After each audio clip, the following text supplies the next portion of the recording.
We are here with Dino Martinez from Scorpion Motorsports. What's up, buddy? Hey, what's going on, Sean? Thanks for the invite. No, man. Hey, I appreciate having you on here. Obviously, we've known each other for a long time. We used to bartend together, and I just, really wanted to help share your story. And I think you're super inspiring to other people. I appreciate that. Thank you. So let's start in the beginning. Like the kid when you first got into the workforce. What was your first job? Well, I come from a long line of bartenders. My brother was my idol, older than me, and he used to 8 years older than me. He used to bartend in all the nightclubs in Hollywood and all that kind of stuff. And so it didn't take me long. Like as soon as I was 19 years old, I got behind a bar and started bar backing in Southern California. And then as soon as I got a chance, turned 21, I was bartending and started working all the clubs and restaurants. I mean, you name it, I've worked every kind of venue out there. And at the time, I mean, there's nothing else in my life I ever wanted more. I mean, I used to have this thing where if I can go into work, this is back in the early 90s, if I put $100 in my pocket, get a couple phone numbers, that was a good night of work, for me. So, I mean, at that time, that's all I ever wanted to do. I just wanted to bartend. I fell in love with it. I taught myself as many drinks and flair and anything I could do, mixology, whatever I could do to put the edge on anybody else out there, and just want to absorb all the knowledge I possibly could when it came to bartending. Fell in love with it. That's awesome, dude. Yeah, it's funny. I remember and a lot of people, they don't realize that. Think about all the drinks that you had to learn in the beginning that you never made. Like all those bartending classes that we took, all the drinks that nobody ever is going to order, but we had to know what was in them. Oh yeah, absolutely. I still got those things stuck in my head too. To this day, I could probably recite, probably about a good 300 drinks I've never made. They're still in there. Oh yeah, dude. I think once they're in there, it's like old rap lyrics. Like they're stuck in there forever. It's funny. I was telling my fiance the other day, I'm like, I wish I can export all the old rap lyrics from the 90s that are still in my head and import useful knowledge. Right. What jobs did you hold in your hospitality career? I know you said you worked everywhere, but you want to expand on some. Yeah, when I first started, I started in restaurants. El Torito Grill in Southern California was the first place to give me an opportunity. Love El Torito Grill. Oh man, it was cool. It was a lot of people mistake it with El Torito, but they had the grill, which is kind of the little higher end one. Yeah. And it was pretty upscale. And I'll never forget, first night we had a Cinco de Mayo party. So Cinco de Mayo party, they put me up and upstairs. We had a big nightclub, buyout place that you rent out.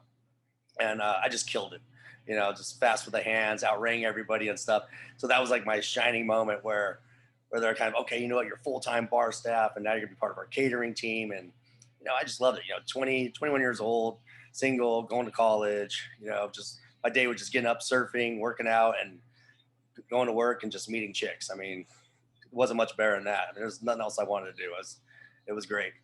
After that, I got one night at work, busy night, somebody from Long Beach owned a nightclub. They saw me there and they're like, hey, man, you'd be perfect at my club. Brought me down. So then I started working in the nightclubs. And then from there, just started expanding. Once you get in the industry with nightclubs, it's that you're always getting farmed out or recruited by other clubs and lounges, what have you. So I worked all over Southern California for a good amount of years.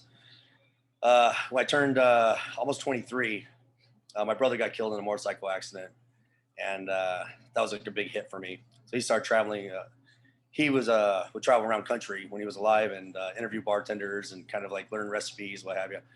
So I figured, you know what, now that he's dead, I'm going to go ahead and continue the legacy. And I just packed up all my stuff, packed up my Jeep and some camping stuff and got on the open road and traveled across country. And I think I started off with $1,000 in my pocket. And whenever I needed money, I would stop in a town, bartend for 2 or 3 weeks or whatever, find a place to stay, make some money and move on to the next city. Did that all the way until I got to Miami. So I've worked a bunch of different places like Havasu, Dallas, Texas, New Orleans, Orlando, Miami. So I worked quite different bar jobs in between and learned a lot along the process. So after that, did years in Miami. I worked for Gloria Estefan. I was a mixologist for Southern Wine and Spirits of Florida. Then I worked for Cameron Diaz as her bartender, running her nightclub and restaurant in South Beach. Pretty much absorbed all I could from South Beach to the point where I knew if I stayed there any longer, I'd probably be dead in 2 years. At this time I had my wife, I got married, had my daughter, and I was like, you know what, let's go check out Vegas. At the time, real estate was booming here, and looked at some homes. I was like, you know what, we can go to Vegas, buy a home, or we can go back to Southern California and rent a place.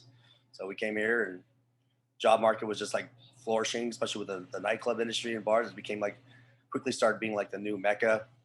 Got a job with Palms, where I worked with you. That's where I met you.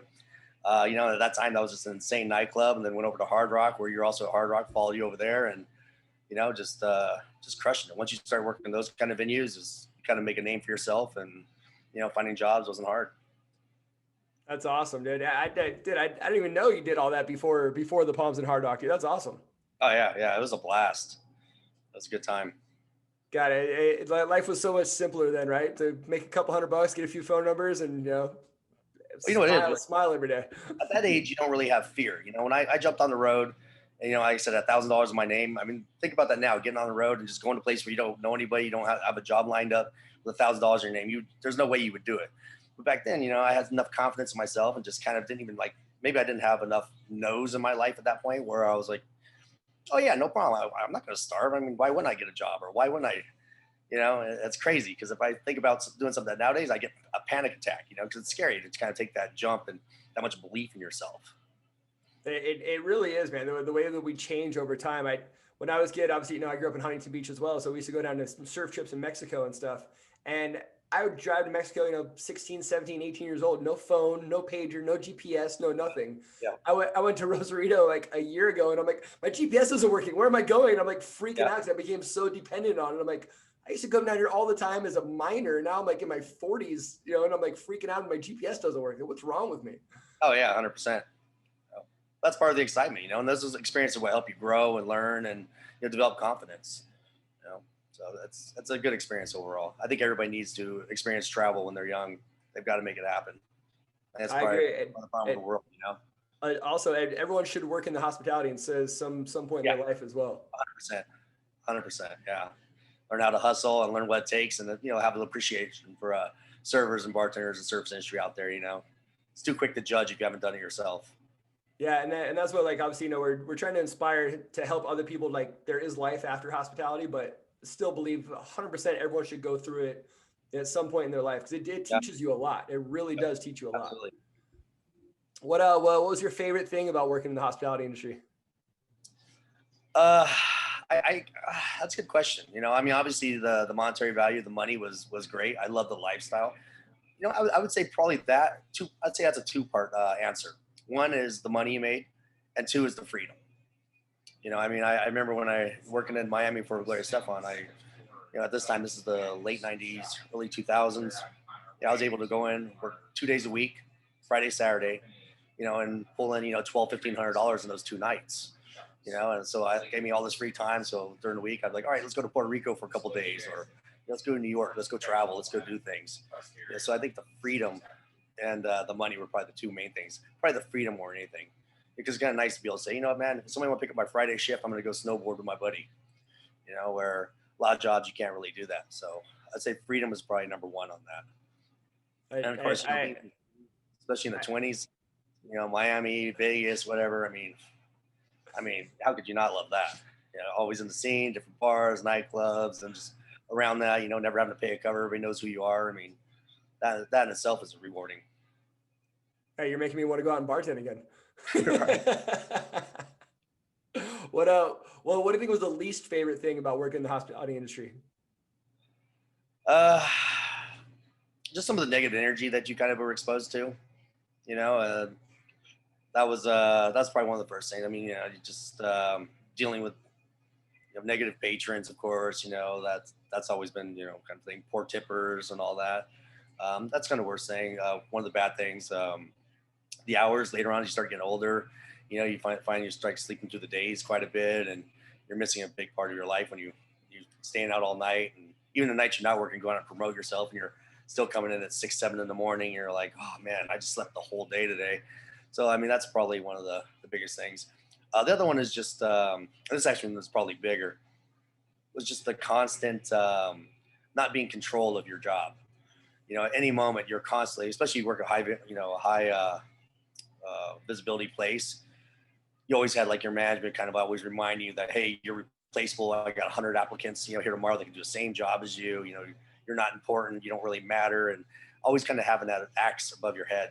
You know, that was always one of the things I hated. You know, just all the animosity and just that kind of energy was just really, really wear down on you after time. You know, very rarely did you get like from an owner or whatever a big pat in the back and say, "Hey, man, great job. I appreciate you being here." Yeah, and that's one thing a lot of people don't realize. It, especially in the like Miami and Las Vegas markets that we worked in. It's you had to look the part, you had to act the part Yeah, because there was 1,000 people waiting for your job. 100%. Yeah, less It's- qualified too, but that didn't seem to matter. You know, they got the right look or the right person that they know. They're just looking for a reason to get rid of you and replace you with that person. well, remember they always just say, well, Nevada's a right to work state, so we can get rid of you at any time. Oh yeah, yeah. No, that's the one thing I really hate is just the fact that they could, you know, you always felt like your job was in jeopardy, so you had to play accordingly. Yeah, it was bad. And then remember the transition, everyone became model bartenders or model marketing bartenders, and now not only do you have to do your job, you have to have a guest list, you have to look the part. At least come down and put a scale down and weigh you to make sure you're still Oh yeah. you still looked how they look how you looked when you got hired. I mean, it's Oh, I just remember. the stress of that. I mean, it's a lot. It really is. Oh, 100%. Well, remember those poor bastards at Harrah's in 2003? You know, they had to like learn flair if they wanted to work for Harrah's Group. And we're talking guys that were 70 years old that worked for Harrah's since they were 30. You know, they got 40 years in with the company, and now they're sitting there flipping bottles behind the bar, just miserable and just a big scowl on their face. But like, I have to do this to keep my job, and like, that's not right. That's not fair. Bring in a couple young guys to come work with him. So he said that's all part of it. It's kind of unfortunately what you sign up for. Yeah, and that's what when they started instilling the guest list thing, like you couldn't work unless you had 10 girls on your guest list. Like now and like we work till 6, 7, 8 in the morning, get off work, go home, take a nap, get up after 3-4 hours, go out to a pool or the airport or the mall or something and try to find people to get on your guest list, go home, take another nap, and then go to work all night. Yeah, annoy all your friends and hey man, you gotta come down, you gotta sign up. I put you on my list, and yeah, so Yeah, not for all of us. I think that was like the beginning of the transition where I'm like, okay, this isn't fun anymore. Yeah. Well, that and the bottle service stuff was kind of rough for bartenders when they start switching everything where the bottle service was making more money than bartenders. We didn't have the 6 deep at the bar anymore because everybody had to get a table and sit down and get a bottle. That kind of changed things a little bit as well. Yeah, 100%, dude. When we got into it, there was no such thing as bottle service. It didn't exist. And it's funny. It's not funny. It's sad. I think that kind of killed the social aspect of nightclubs as well too, because now like everyone's placed in their certain VIP booths instead of like, when we used to go to clubs, we used to go. You just do laps. You just keep doing laps around the club, and you talk to a bunch of different people. And now you're stuck in your own little spot. You might talk to the people next to you, and the people next to you. Maybe you run into someone on the way to the bathroom, but otherwise you're stuck in this little spot. So I think it kind of killed the social aspect as well too. Oh, absolutely. If you can go back and change anything from your hospitality career, what do you think you'd change? If I change anything, there's a few job decisions I probably wish I was a little more patient with, a little more understanding. I mean, unfortunately, when you work a lot of these high, visibility places, your head gets a little big. You kind of like, kind of take advantage a little bit. You kind of think that, you're one step ahead, so I've had a few of those moments where I was like, you know what, man, I kind of let a good job go just because of my ego. I walked away from that. So that's probably one of the big ones as far as mistakes I made behind the bar, or made in my career behind the bar. I think we're all guilty of that. I mean, when you're working the hottest places in the country, and like I said, thousands of people want your job and are envious of you. It can go to your head, and you're making money hand over fist. Yeah. It can go to your head. So it's not just you, bro. Trust me. Right. If you can go back and do it again, would you? What would I do differently, or what would I? No, like if you can go back and do it all over again, would you do it all over again? Oh, absolutely, absolutely. I mean, I owe so much to my bar and nightclub experience. I mean, not even just what I've learned behind making drinks and all that kind of stuff, but just dealing and interacting with people. Having to deal with so many different personalities. Being able to engage people, entertain people, and all these kind of things. The relationships I've made, not only with the staff that I've worked with, but just with guests that have come in and that became lifelong friends and what have you. It's just it's really done a lot. And I feel for a lot of like these younger kids who don't really have that chance of interaction. I mean, now you can hook up with a girl on your phone, or you can order food and all. You can do all this kind of stuff on your phone directly to you. Back in our day, we had to go out and talk to people and smile, make eye contact, and be friendly and have something to say and be able to listen to another human being. I think a lot of this is just going away. It's kind of sad to see. Yeah, we had to work for it. Definitely. And then I mean, it's funny now, the job market now and the employees and stuff. It's my old boss, my previous job, he used to say it all the time.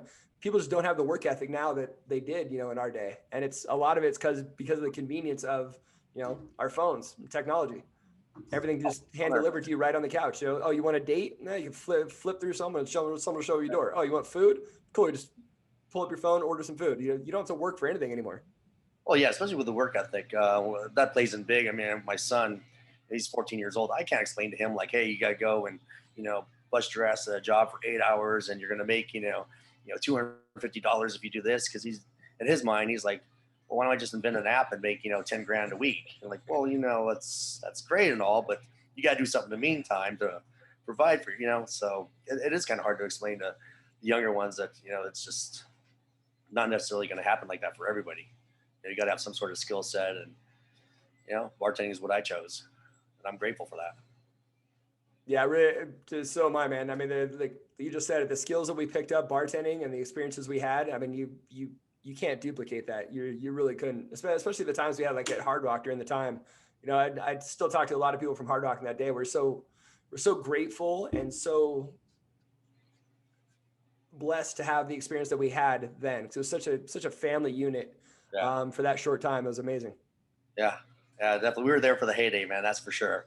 I mean, I don't think there's ever a time in Vegas like there was around that time, right when it was like blowing up and booming. I mean, it was.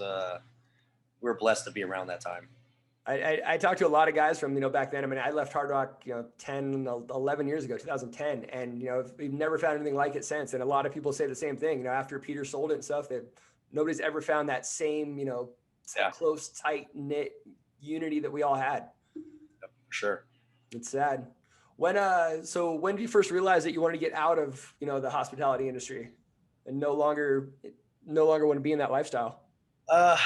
It's probably when I went to work after Hard Rock. I got another job somewhere where I was making great money. I mean, I was really happy there. I loved the job. I loved the job. It was actually what gave me my big introduction to beer. It was a great gig, but the manager was just a complete douche, and every day I had to go in there and just put my head down and hope that they didn't engage me, because I knew whatever came out of their mouth would just be negative, and just had to deal with that energy all the time. And it's just so wearing on me. I was like, I'm so sick of this. And then if I did find myself unlucky enough to engage with them, I was automatically put into a bad mood, and it was hard for me to keep that away from my guests, when they come in and just take it out on them. I mean, I just realized after a while it was just it might be time to start growing and get into something else. Yes. It was a little painful. And then I also noticed after a while, doing it longer and longer, I just faking smiles and just kind of going through the motions. It's kind of like, well, I'm doing this for the money rather than doing it because I enjoy doing it and love doing it. And I've always been a very passionate person. So anything I've ever put my energy into, I put it all in. But once I always told myself from day one, if I ever do this just for the money, it's time to get out. So that's kind of the big turn for me.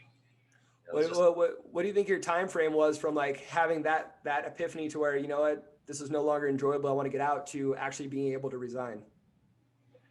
Well, I started doing other things. I started my own business, started working at, my passion was off-road racing.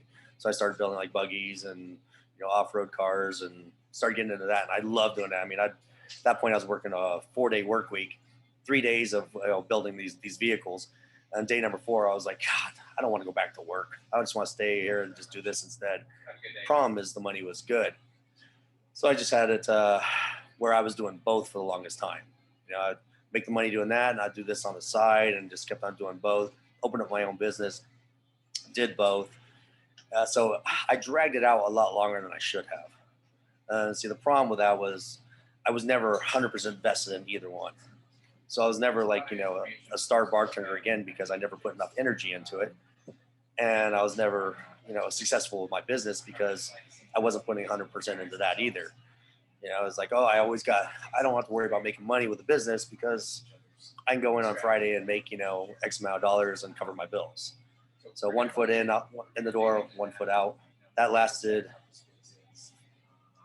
about 5 years, 5 years of doing that. So it was, it should have happened a lot sooner. I should have had the balls, the gumption, just go ahead and make a leap. Because once I did, my whole world kind of changed.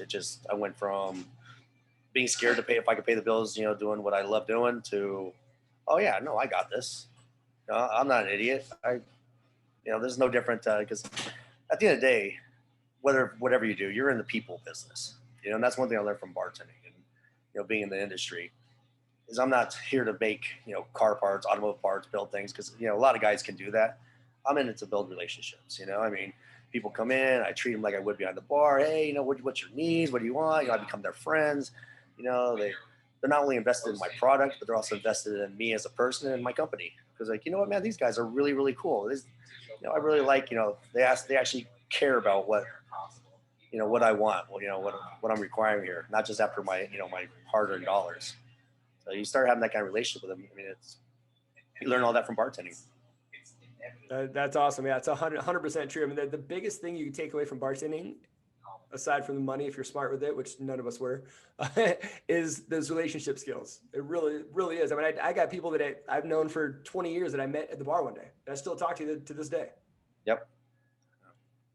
And it's awesome. And it's opened up so many doors, and, they have so many connections just from that. And a lot of people don't realize that, you could take all those connections. They can help you out, later on in life, because think of those people that come and see you at your bar. They see your work ethic. They see your work ethic. They know your personality. They watch you as they're sitting there sipping their drinks. They're watching you running around, sweating, doing your thing. Then, maybe later on in life or present, they own a company. Like, you know what? I can use a guy like you. Yeah. Well, being said, I mean, it's kind of funny because the work ethic's a little different too, because, when you go to work behind a bar, you say, okay, well, my shift's from, 3 p.m. until midnight. But if you're busy, you get to rush at 11 o'clock. You're not like, oh, midnight, I'm out the door. Thank you. No, you stay till the job's done, make sure everything's cleaned up, prep for the next day and all that kind of stuff. So it's kind of weird because, a lot of people don't really have that kind of work. They're like, oh, I got to stay an extra half hour. That doesn't make sense. I got off at this time. So yeah, I mean, we're just kind of used to, we work until the job is done. So that's one of the part of the work ethic I've learned from behind the bar. So that's kind of that. And then lunches, man. Whenever I eat now, I'm always just hogging it down real quick because I'm so used to like jumping behind the back of the house real quick and pound down like some pasta dish real quick and get back behind the bar. So I'm trying to like pace myself a little better at that. Oh God, I remember still to this day bartending at rehab at Hard Rock and having a blackened ahi sandwich at the bottom of the cooler, and every time I'd reach down a beer, I'd take a bite. It took me like 3 hours to eat that one sandwich just because that's all the time you had. I'd grab a bite here and there when I could, and that was it. Yeah, I remember that too. And that's one thing, depending on the shift you work, like think of the guys that work graveyard on a Friday night. They came in to slam, but you went from, I just woke up to boom, you're 10 deep, get in there and get it done. Yeah. Yep. Absolutely. So that's like the biggest thing that hospitality can teach you is, that work ethic. Think about how many times you're in the weeds and you got tickets all the way down to the ground and you got to get out of it. You see them slowly getting up. It was like, hey, what time is it now? Oh, I gotta go take a break. It was like, what? I gotta get through these tickets. I gotta, yeah, we busted our ass, man. And a lot of people would always like tell us like, man, you got the best job in the world. And I used to look at them and right in the heat of it, it's like, man, this guy's fucking nuts. I'm sitting there when it's 120 degrees, with all those coolers kicking up all the heat behind the grotto bar, dripping sweat everywhere. Feel like we're gonna like die. Feel like can't get enough oxygen, and you just got tickets all the way down the floor and just 6 people deep, just in front of you and yelling. Everybody's yelling at you, trying to get your attention. And but you know what? At the end of the day, there were times where I was counting all that money and I was thinking to myself, it ain't worth it. I don't care how much money's in these boxes. Of course, the next day I'd have a different attitude. I'd be like, yep, totally worth it. But it was rough. A lot of people thought all we did was sit behind there and look at half-naked women all day and make a wad of cash. And it wasn't so much, man. We actually worked hard for that money. We earned every penny. Yeah, no, we really did. I mean, it depends on what venues you work at. A lot of guys do get the opportunity to sit and just chill and make a few drinks, here and there at Right. gaming bars, just, sit, talk sports, make, a That would dozen drive drinks me over like 8 hours. I couldn't do it. I don't think you could do it either. uh, uh, And after the work ethic that we have and, the places that we've worked, I couldn't do it. I can't stay in that like first gear. I need to go like 0 to 100 real fast. yeah. I mean, I tried working gaming bars for a little while, and it was just so weird to just get a $800 tip for not doing anything, giving a guy a couple bottled waters because he hit a royal on something. That was kind of weird. And me just standing around most of the night, just talking to the same 5 people that come in every single night. I'm like, I just can't do this. I need to stay busy. I'm going crazy. So yeah, you're pretty much the same personality as me when it comes to that. You're like, all right, cool. I don't care about fluffy anymore, man. Just order a drink, tip me, and just leave. So, Yeah, yeah. I think I tried a gaming bar for about a week and I couldn't do it. all right. How many times do you think you tried to get out, or was this once you resigned you were done? 'Cause I know a lot of guys go out, get sucked back, go out, get sucked back. Over that 5 years, it was probably over those 5 years, probably about 10 times. I would go ahead and say, you know what, I'm done. I've got a big list of cars to build for SEMA or something like that. I got to put all my time to this. I'm good. Then I'd do that. Then I have like a couple slow weeks, and I'd get terrified. And I'm like, oh, start going on Facebook and, hey, who's looking for a bartender? And I'd get a job in a couple days, and I'd get back to it. And then as soon as I did, we got busy again at the shop. So I didn't have enough confidence. I just got scared real easily. Like, oh my God, I need to make money. I'm panicking. So I'd go back to it, and I would, I'd work there for good, 3 months, 6 months, whatever it was. Then realize, what am I doing? Then I'd start the process all over again. So it's it took me a while to kind of like finally cut the cord. And finally, what did it was actually 2015. I was working one night, and I had a whole shop full of cars for SEMA, and these guys came in, and we were talking about SEMA, and they're here in town for that, and it was cool. And then I had this douchebag of a manager just come up and just like lay into me over something that he forgot to communicate. And I was thinking to myself, you know what? Screw this. I don't need to be here. What am I doing? I'm wasting my time. I'm never going to grow unless I, invest 100%. So I quit right there on the spot, which I don't recommend doing. I mean, I don't regret it. This is probably one of my favorite stories in the world, but just the look on his face. But I quit right there. I said, here's your money. Let's count it down. Here's my tips. I'll see you later. And I walked out, and I mean, he was begging me to stay at that point, which was more rewarding than anything. So that was it. Haven't worked a bar since. That's awesome, man. Congratulations. Thank you. I know. I mean, it is hard, when you're trying to juggle both. Like you said earlier, you have 1 foot here, 1 foot there. It's hard to like fully commit to either one. Yeah. So you're really not giving either one of them your full potential. Yeah. Yeah. Well, I'd get off work, I mean, my shop's always been somewhat close to the strip. So I'd get off, instead of working until 6 o'clock, like we are now, we're, 9 to 6, I would, go in at 9. And I'd get home the night before, like at, 2 in the morning, get up early, get the shop at 9, open it up. And at 3 o'clock, I would have to leave, go home, shower, change. I had to scrub my hands every day, so there's no grease or dirt on them and everything. And that was painful in itself. And then I'd go to this bar job and work that. Some nights it was great, some nights it wasn't, and then start the whole process over the next day. It just took a lot of like time and energy out of me. It's amazing what you can really do when your back's up against the wall. Once you fully commit, I mean, it usually always works out. It usually always does. If you want it bad enough, it'll work out. 100%. And that's one thing I always like to say. That's one of like my mottos. Anybody like looking to like start a new business or a new career and all that kind of stuff, is you have to get comfortable with being uncomfortable. Until that happens, you're never going to get that next level. And the problem with most people, and I have some great friends that are still bartending.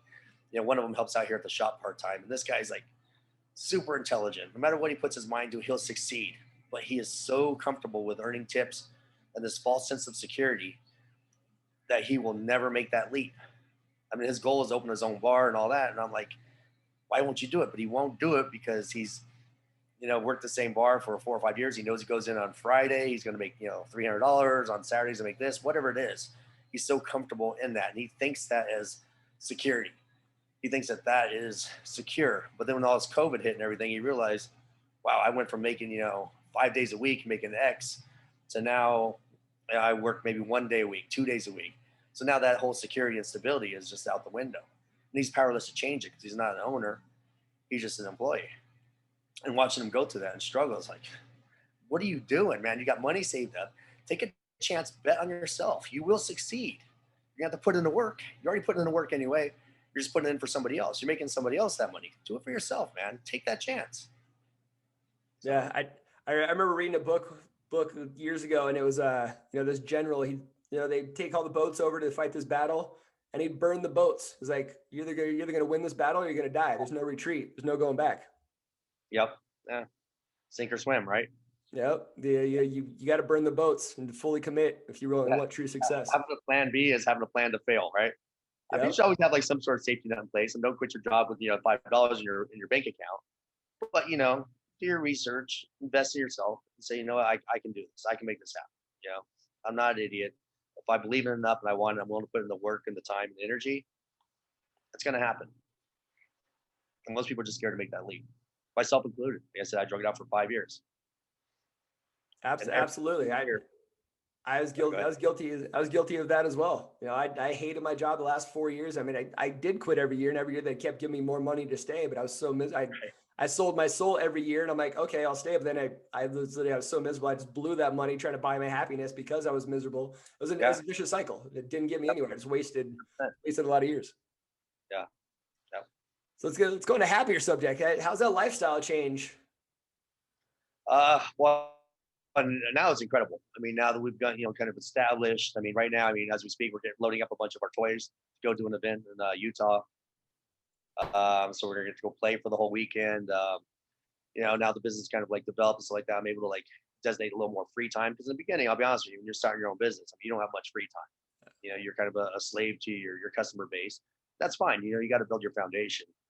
But now, I'm able to spend some more time with, my family and my wife. She recently, about a year ago, she quit. I was able to get her out of bartending. She was miserable for the last like 10 years. I mean, she's being a woman and she's in her 40s. So ever since she hit 40, it's hard on us guys. But man, for these women that reach 40, it's a whole different level of energy that they have to put in to keep their job. They're competing against, 22-year-old girls that couldn't pour piss out of a booth. The instructions were on the heel. They just, have the right look or whatever, or they're sleeping with an owner or something like that. And, it's just hard to watch her come in and just, sometimes in tears. And then also found out too that, when she got work, she was so depressed. A lot of times she was coming in and on the way home, stop by and gamble somewhere.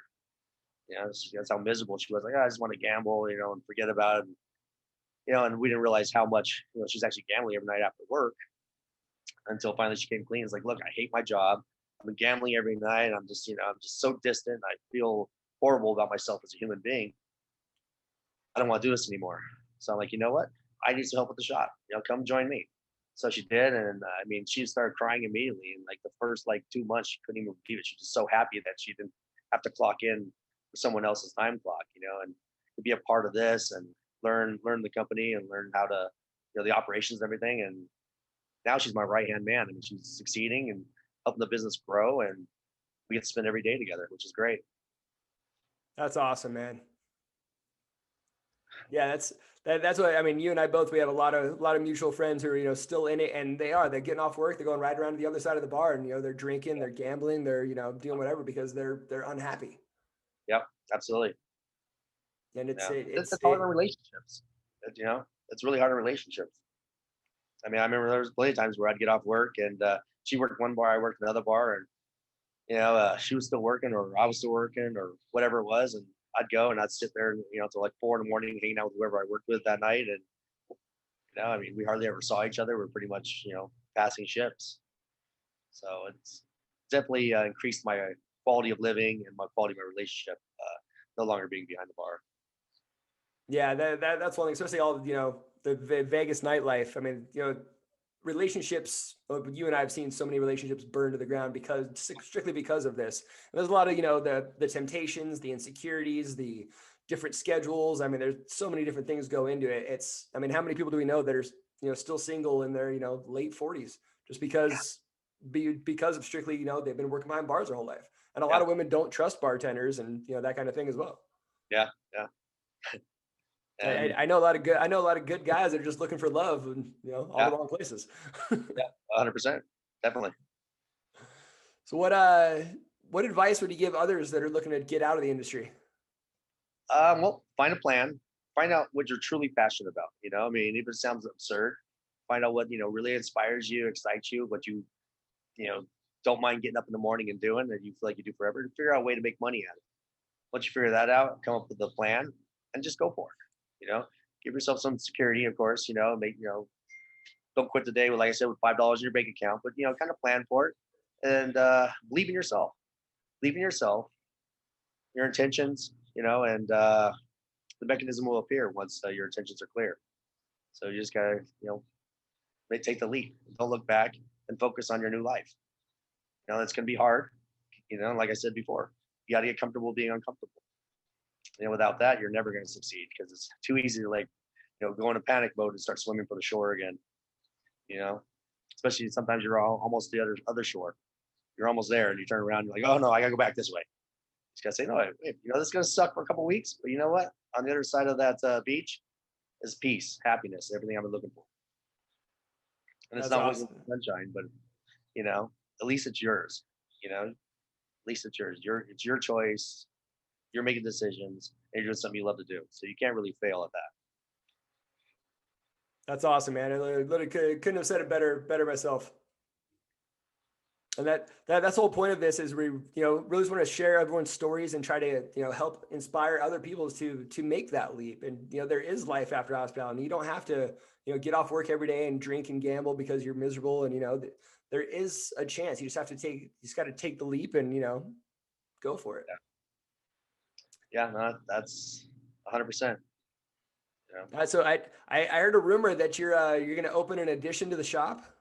Yeah. So I'm kind of like going back into food and beverage a little bit. So my passion has been for beer for quite a number of years, and we have the shop. So we're one of our pastimes. My wife and I is visiting other breweries, and I visited a little small hometown brewery up in Northern California where I grew up. And in 3 years, I visited again, and it was completely different machine. I mean, we're talking. I mean, now it's massive scale and everything. And I looked at my wife. I said, what? I would like to do something like this. This would be kind of cool. And she looked at me and said, why don't you do it? I'm like, well, because, obviously because, well, I'm like, what? Why don't I do it? So it was right then and there. I came back and went to work.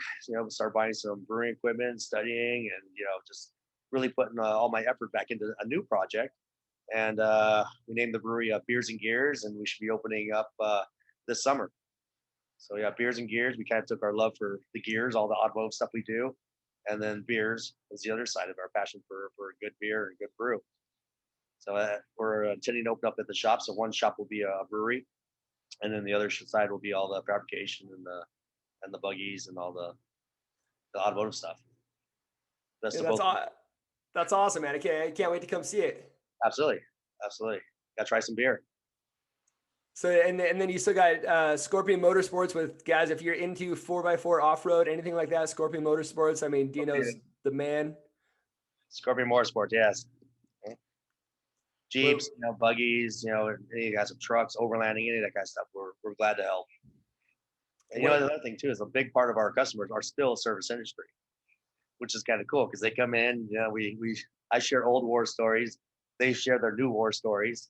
And a lot of times we go upstairs, we'll crack open a bottle of one of our new beers, or I'll send them home with one, and it's kind of like we still bond on that level because once you're service industry, you always kind of bond with other people that were career service industry people.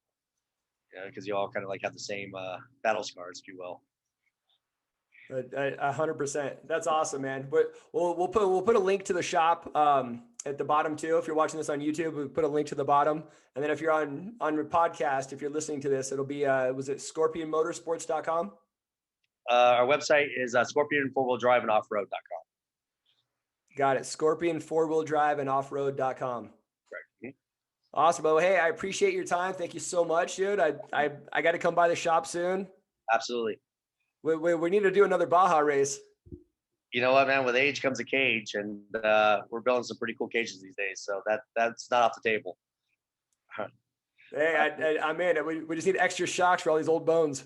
Yeah, no doubt. Awesome, buddy. All right. Well, hey, it's good talking to you. Good catching up with you, and I'll talk to you soon. Uh, I think you're breaking up. Did you catch that last part or no? No, no, no. Go ahead. Oh no, what I was saying is, I think thanks again for having me, let me share my story and stuff, and I hope maybe I can inspire somebody and make them not fearful to take that leap. I wish everybody the best. I appreciate it. Awesome, brother. Thank you. Thank you, man. We'll talk All right, soon. man. I'll talk to you later. Bye.